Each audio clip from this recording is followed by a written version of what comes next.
Bună, prieteni, astăzi o să vă arăt niște flori de pe strada mea. Aici, prin apropiere.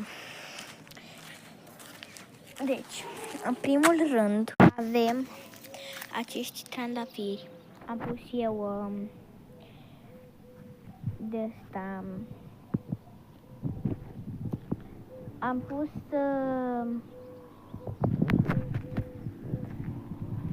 filtru. Acum mergem mai încolo. Eu am aici niște flori frumoase, aici la curtea mea. Am niște flori frumoase. Aici, așa. Așa. Mai avem și aici niște flori foarte frumoase. Așa, și aici chiar nu știu ce e. Doar niște flori. Sunt niște flori. O să vă mai arăt câteva dacă pot. Aici sunt niște flori frumoase. Să mai vedem. Da, niște trandafiri.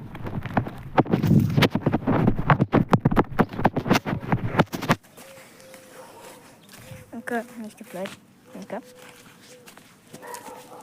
Încă un trandafir frumos.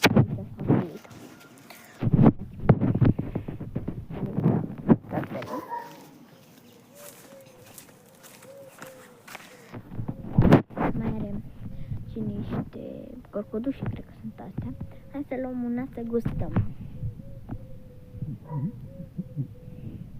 Dar e tare.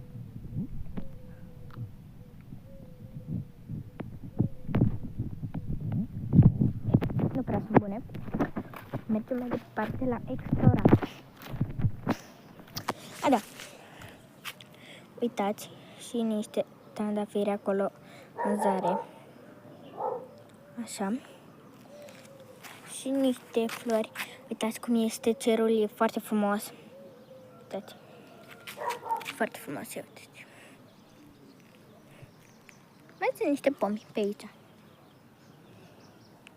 Încolo e mai puțin, dar pe aici e foarte frumos.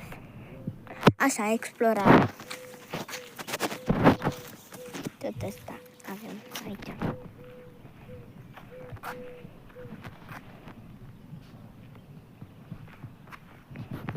Mi-mi plac foarte mult trandafirii aceștia.